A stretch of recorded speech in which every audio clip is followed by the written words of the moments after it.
Ladies and gentlemen, welcome to the rematch, the long-anticipated Superfan Showdown Part 2. We have the second part here between Joe from Longview, Teddy from the Metroplex, of course. For me and Trey, we're just glad that you joined us today. Obviously, Mitch not going to be on this one. He's doing his thing. Is he going to go climb up in a tree again, or is he, getting that turkey ready? I'm not sure what his plans are today, but we're super excited to have you guys back for this one. For those of you who don't know or who have joined us since, which is the vast majority of our YouTube audience, last year, if you go back to this time last year, we thought it'd be a funny idea to get a couple of super fans for the game, right? We wanted the biggest Michigan super fan, the biggest Ohio State super fan that we could find. We put them together and we said, you know what?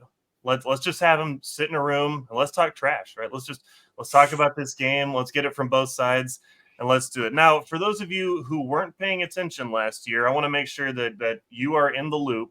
So this is kind of the final score off the ESPN. That's Michigan 45, Ohio State 23. And just in case you can't see that there, we're going to go ahead and throw the score bug on there. Michigan wins big, second year in a row in this rivalry.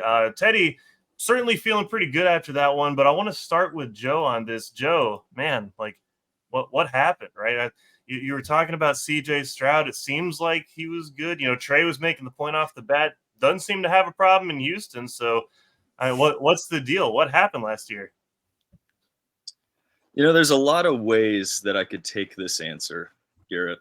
And I'm going to save most of it for later on. But okay. If I got something coming.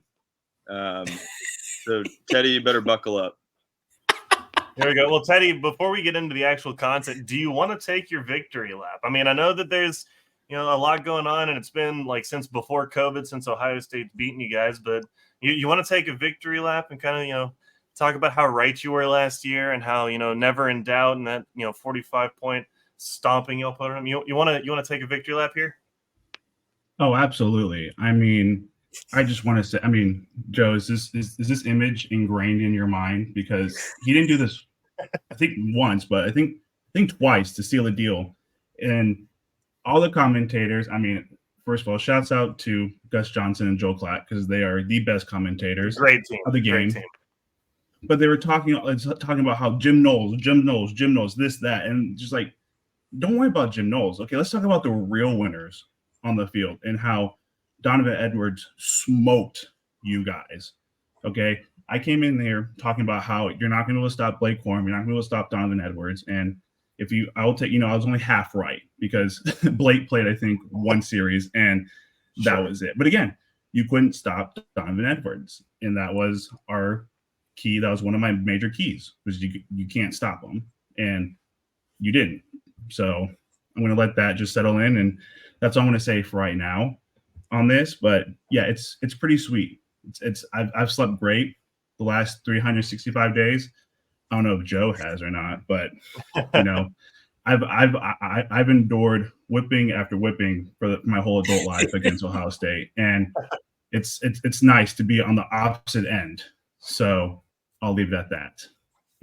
Real quick, Trey, before we get into some of these questions, I don't know if y'all saw, speaking of Jim Knowles, did y'all see that graphic they put out for the Broyles Award finalist or semifinalist or whatever it was? I don't know if anybody else saw that this morning. Of course, we know the Ohio State tradition to cross out all of the M's and everything. So they actually put out a graphic this morning that said Broyles Award sexy finalist. I did see that. Yeah. And I was just very shocked at, maybe what he was a participant in. And I wasn't sure what the Broyles Award sexy finalist meant, but that's neither here nor there. I don't know. He's a good looking guy. Good-looking guy. He's got a good-looking defense this year, too. So, Joe, you're doing a little cosplay this morning. I see that. You've held it up a couple times. Hold it up for the camera one more time. What do you got there on the clipboard? Aha. Okay. All right. So we're leaning full into the storylines here, but before we get in full to the trash talk, one sincere question before we get into the trash talk. You guys both grew up in families that root hard for these teams. What does this rivalry, what does this weekend mean to your family? It's centered around Thanksgiving. It's rivalry weekend every year. We were talking about on our preview show this week. It's going to be the last one that has these huge Big Ten championship stakes, because if this game was played this time next year, you guys would be turning around and playing again the next week in Indianapolis, right? With the new rules that are coming. So what does this rivalry mean to you and your family? I mean, First, go ahead, Joe. Go ahead. Oh, thank you. Yeah, Thanks being for too nice. courteous. Appreciate that. This is the let game. go first. Oh, okay. I guess you play fair. You get to go first. But this is the game that you circle every year on the calendar, right? The season, you could be undefeated, you could be 5-5, doesn't matter. Michigan is what you circle. It's what you look forward to. It's what you get anxious about every day of that week. I remember growing up, we'd invite a bunch of people over. We would eat buffalo chicken dip that my mom made. Fantastic. We'd eat peanut butter and chocolate Buckeyes. And then we'd watch Michigan get beat on for most of my adult life and growing up life. So, no matter what it is, you can't argue this is the greatest rivalry in college football. There's going to be people that SEC, all this stuff, whatever. Okay. It's not as good as this game. I think the epitome of what this means to me is back in the day, there was a legend by the coach Woody Hayes, and they had just beat Michigan in Ann Arbor, and the bus was heading home, and the bus broke down about 3 miles from the Ohio border, and Woody made his team get out and push the bus to the Ohio border because he said, I don't want to contribute to Michigan's economy. So I think it's just that in a nutshell right there. Okay. I mean, he's not wrong. Like, this is the biggest rivalry game there is. I mean, yeah, everyone will say, "Oh, it's the Iron Bowl, it's this game, it's that game." No, it's not. Okay, it's a reason why they call this game the game, because it is the game. I mean, for me, it's everything that me and my dad look forward to. I'll wake up and I'll go to his house and we'll watch the games together. And this is like the one that we'll always, we'll go check on the other team just to see how they're doing. And we'll be like, no, they're not the world beaters they once were, 3-4 years ago. Okay.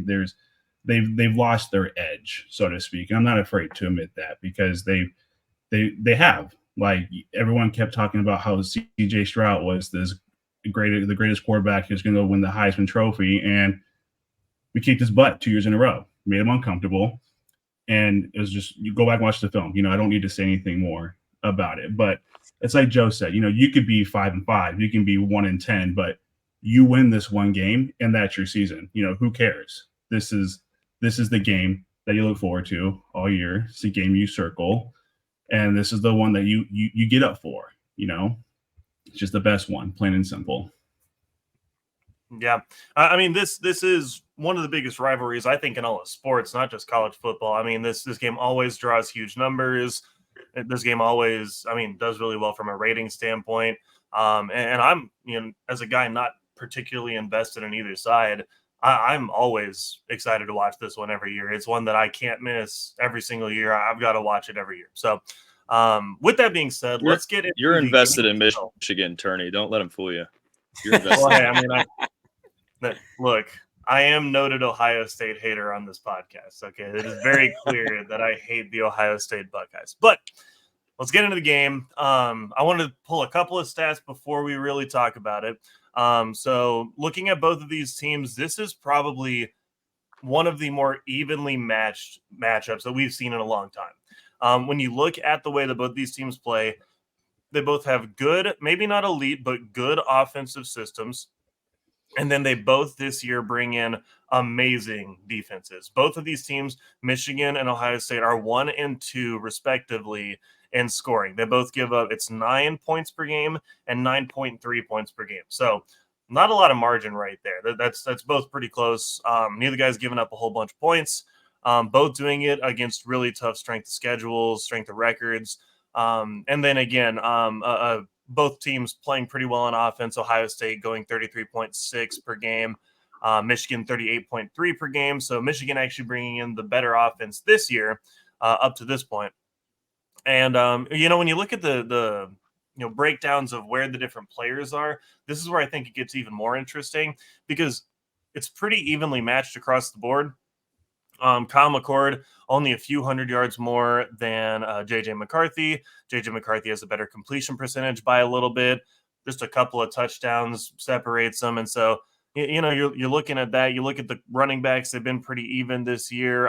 Blake Corum and Trayvon Henderson, respectively, both coming in with similar rushing stats. I will say Blake Corum has run for a lot more touchdowns than Henderson has, and then when you break it down with the receiving core, there's, again, pretty similar numbers. Obviously, the standout here is going to be Marvin Harrison Jr., but if you look across the board at just where the entire unit is, there's similar numbers outside of, I think, the one exception being Marvin Harrison Jr. So when I look at both these teams, I think this is a pretty even matchup. I think that there's a lot of reasons on both sides to think that your team's going to win it. We will start with Joe on this one. Joe, make your case. Start talking your trash. Why does Ohio State win this game? Thank you, Garrett, for teeing me up well for that. Well, as I was watching the end of the Maryland game, and you guys held up the 1,000-win marker, I just thought that's going to be really cute in a couple of years when you have to hold it up again, because you're going to get about 20, 25 wins vacated this offseason. So that's going to be a little awkward. It's going to be cute again. You get to hold up the sign, but thought that maybe they should have held off on that. Is there any chance they're doing this on purpose so they can celebrate 1,000 wins a couple of times? It could. We'll get into a little more of that later. But Ohio State is due for the win. The revenge tour has gone on long enough. We're gonna sneak into Ann Arbor. We're gonna pull down the Wolverines' pants and leave with their girlfriend. You've had fun in the sun, knowing plays and taking our Twinkies, but that ends at noon on Saturday. Then we prepare for a decade-long mediocrity again of the Wolverines. The NCAA is going to come down hard. Harbaugh is going to be gone. Get your popcorn ready. Ryan Day is going to be riding out on his players' shoulders out of the tunnel, pulling down the Michigan M Club banner. It's going to be great. I mean, Teddy, I don't know how you respond to that, but go ahead, man. I mean, first of all, I just want to put out. He keeps saying these are all alleged allegations. Okay, these are all alleged. Nothing is set in stone. It is still alleged. Nothing is set in stone. Pretty obvious, but yeah, it is still alleged. Yeah, due process. Baby. Ryan, innocent till proven guilty. Ryan Day, he had to call, the Big Ten commissioner and be like, "This is not fair. They keep kicking my butt. You got to do something about it." Okay, so he did. So he's like, all right, well, I'll suspend him 3 games. 3 games, who cares? Okay, it's just suspend him for the whole season. It doesn't matter. Sign stealing or not, Michigan has the better team, and the world cannot grasp around their simple minds that, oh my gosh, Michigan is good again, and it's not just Alabama, it's not just Ohio State. And, I think my boy Desmond Howard said it best. If Vanderbilt had came out and said this against Alabama or Georgia, it would be brushed under the rug, kind of like how Urban Meyer did with all of his allegations and scandals that he did while he was at Ohio State. Okay, so it is what it is at this point. Okay, but the bottom line is that Michigan is the tougher team. Okay, they're better. They're stronger. They're tougher. I mean, Joe, let me ask you this, and this is more of a rhetorical question, but how many Joe Moore awards has your team won back-to-back? Stop. You won 0. Okay, Michigan has only done it. Okay? I don't know who that is. Ball. So I mean, look it up. It's the O-line award. It's the O-line award. O-line award. Okay. It would make sense that Ohio State wouldn't know what that is, though. Okay. Because they haven't won it. So it is what it is, and we're going to lean on our offensive line. Okay, Donovan Edwards. We're going to see a repeat of this image. Sorry, it's all flipped backwards for me. But you're going to see a lot of that run game. Okay, when you look at the Penn State game, I think that one was all the confidence I needed in the world going into this game. They didn't need to throw the ball in the second half because they didn't have to. When you have a running game as strong as Michigan's, why throw the ball? Like, go ahead, load the box up, load it, put 8, 9, 12 people in the box. It doesn't matter how many people you put in the box. Michigan's going to run all over you, and that's what they're going to do all day. And you're going to get tired, and your backs are going to break. But Michigan's backs are going to break because they're stronger and they're tougher. So, say what you want to say about what's his bucket. Okay, they're all alleged allegations, and when the dust settles and the final results come in, then you will have my official statement from me. But until then, I think we will have you on actually at that point, Teddy, to get an official word on the state of Michigan once that happens. Plead the fifth right now, though. Just keep pleading the fifth. It is your lawyer's advice that we should be waiting on that one. Yeah. I do actually have a question real quick, going a little bit off the script. Joe, what do you have to say about all that? Like, obviously, this is still alleged, and I'm sure that nobody in Ohio State wants to say alleged. They want to just point and say, see, like, obviously, like, that would be some explanation for the last couple of years. But, I mean, what is the rationale in your mind? Like, how much do you think this played into Michigan winning the last couple of matchups, this whole sign stealing and knowing the plays and all that? Like, how much do you think that this plays in?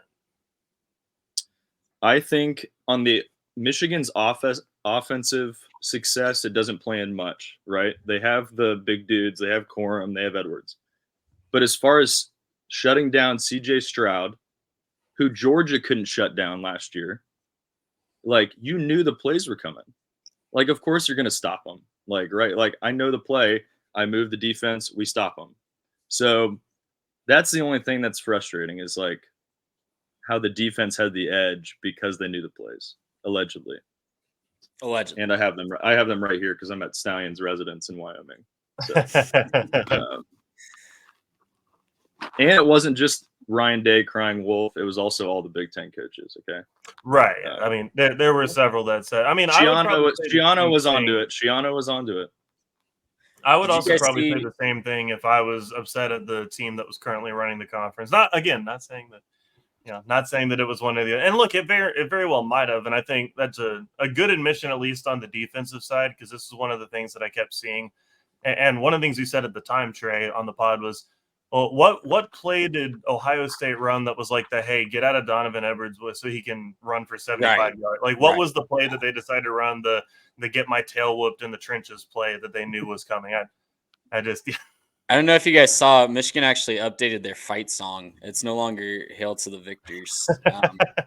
But yeah, that's working with the sign. That's wrong. That came up. I guess. I mean, look, it's hard to say. It's fine. It's a wise man once told me, opinions are like butts. Okay, everyone has one, and they all stink. Okay, and that's how I'm taking it right now. Okay, until we have a final say of what actually comes out, which it may be next year, it may be 2-3 years, because we know how fast the NCAA moves when it comes to these investigations. So if we have to hold up our 1,000-win record again, or 1,000 wins sign again, we will, because Lord knows we will do it before Ohio State does. So that's fine. We'll do it twice. Then we'll be the only team in the nation that says, "Hey, have you won 1,000 wins twice?" So that's fair. That's fair. Well, and another thing that I was thinking too, I wonder who else may have done this. I'm not saying that like Ohio State did this, but I am curious if this was just a Michigan problem, or if this was like maybe something that they started and other people copied as they went to other staffs, or if they got this idea from somewhere else. I mean, I don't know what's going to happen. I'm just really curious. They got it from the Houston Astros. That's what I've seen. But like, I can't debate that whatsoever. I'll say nothing to their defense. Yeah. Well, guys, let me get y'all out of here on this one. Let's end on a high note. It's the season of Thanksgiving. It is the season of the holidays. Say something nice about your rival to get out of here. Joe, we can start with you. I'm okay if Teddy goes first if you want to. Okay. Teddy, or Yeah. doesn't matter. Yeah. Very cordial. Teddy, you can go first. Say something nice about your rival. I mean, you really gotta dig deep on this one. Like it's almost it's painful. Like I'm literally hurting. Like I'm gonna need to go lay down and take a 30-minute nap after I say this one because it's gonna wipe me out. Like, I mean, if I had to say one thing, I get. I mean, Ryan Hartline or Brian Hartline, whatever. I don't care what his name is, but he is a good recruiter. Okay, he knows how to get the players in. Okay, he can get in the Marvin Harrison Juniors. He can get in who he wants. So I guess that's. But I'm literally getting sick right now. Like I think I need to throw up really quick. So go ahead, Joe. Go get your trash can. You might need it after this. But I just want to thank the team up north for giving us something very special. For giving us the wickedly talented Sergeant Connor Stallions. For such a time as this, Stallions in his Michigan manifesto gave us the most elaborate sign-stealing saga in North America history. For the last month, while we have played the chaff of the Big Ten, the team up north has given us entertaining roller coaster ride we've ever seen. Going from, we didn't do it, let due process have its way, to Harbaugh saying he will channel his "a few good men" speech at the hearing, to saying, dang it, we did it and we'll accept the suspension. Thank you, Stallions, for the entertainment today and the future entertainment in the ESPN accredited 30 for 30 series, the Michigan Manifesto. Thank you. I'm grateful for your service. Man, I think that Michigan Manifesto 30 for 30 is the one that I'm looking forward to. I can't wait to see who is all involved. And, it's always a fun time when 30 for 30 puts their mind to something. So, we'll see. Guys, I appreciate it. Real quick before we get going, let's get a final score prediction. What are we thinking? Who's winning? By how much? Who's the key player? Who makes the heroic play? What are we talking about? Last year, obviously, the Donovan Edwards big runs. What are we talking about this time next year? We'll start with Joe. There's going to be two things that happen. It's going to be a low-scoring game because both the defenses are elite. We fixed up the big play gashing that has happened in the last few years. I'm going to go 24-21 Ohio State. And the game-winning touchdown is going to be to Maserati Marv, baby. Travion Henderson's going to set it up on a little scamper. McCord's going to connect with Marv with about a minute left to win the game. We're going to win the line of scrimmage for the first time in who knows how long. It's going to be amazing. And it has been a little while. Teddy, your score prediction, what's the big play? How do they win it? What's going on? Give me your final score prediction. I mean, Joe said it best. It's going to be a battle of the defense. It's going to who can limit the big plays. But I mean, ultimately, I think it's going to be Michigan.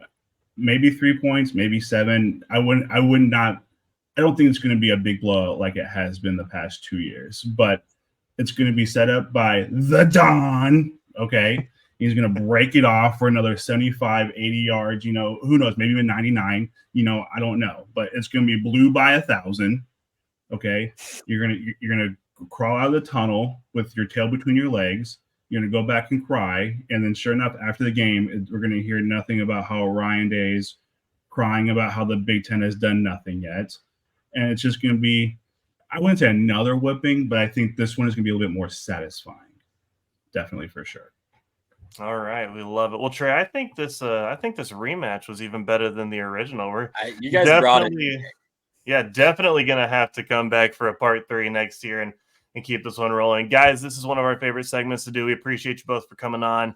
To everybody out there, if you enjoyed this, don't forget, like this video, subscribe to our channel so you can see even more content. We're going to be right back here Saturday night talking about the breakdown. We'll be on the live show, maybe chat with the victor on that live show. Might have to see who wants to come back on and take their victory lap this. And I'm sure the other one will be in the chat talking. So, making excuses for himself and why his team lost.